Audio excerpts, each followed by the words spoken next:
It's the 23rd of August, 23rd, something like that, Sunday anyway, and it's been a beautiful weekend here in Norfolk. We've had wonderful weather and the tomatoes are just going crazy. We are getting a huge crop of brandywines. These are an old-fashioned tomato and they come in and they're large, they're red, they have, quite often they're sort of scabby on top, but it doesn't detract from the eating quality of them. They're sweet, they're juicy, and they're abundant. We've done really well this year.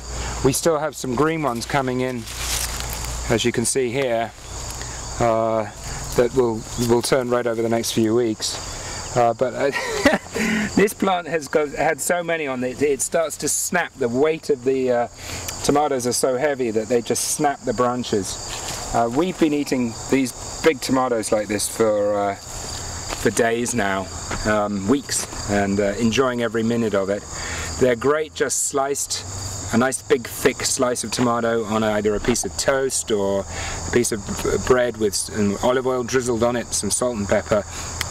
I take that's my lunch every day, and it's just great. It makes me feel good, and it's filling, and it's cheap because it's effectively free.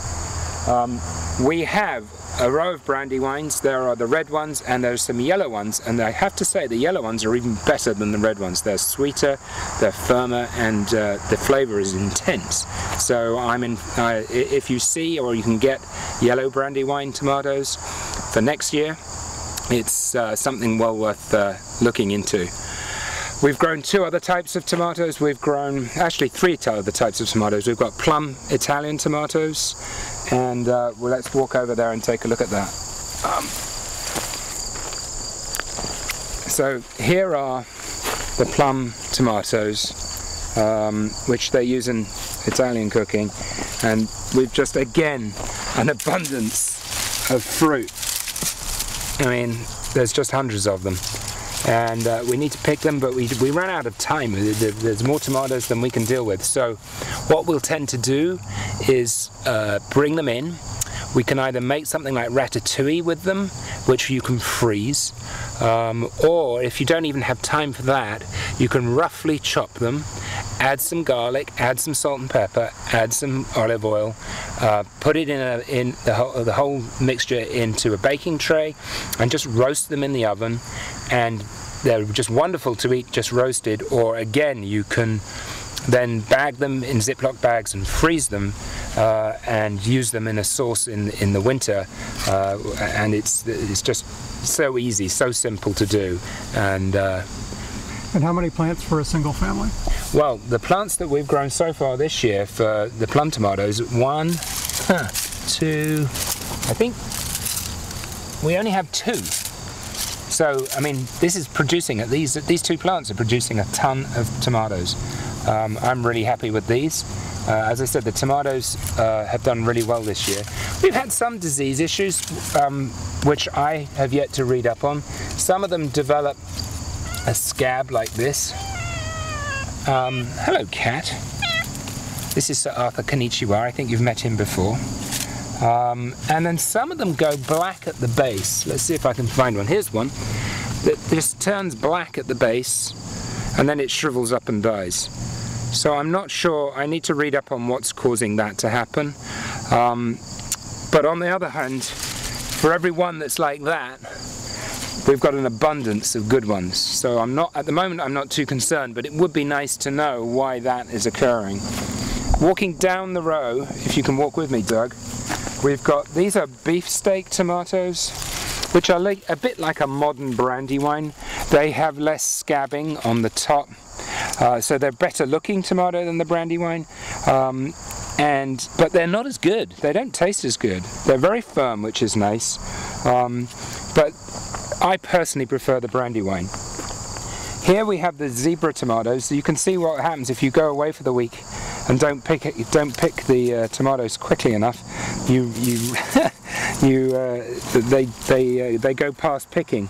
But still, there are some good tomatoes on this vine. This vine has decided to die on me. I'm not quite sure, but we've had a lot of tomatoes out of that one. This too is a zebra tomato, and that hasn't died. So yet. It's just beginning to turn.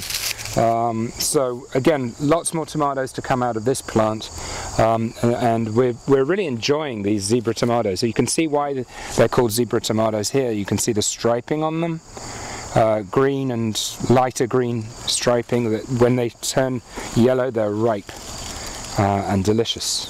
Okay, you can see here where I topped these.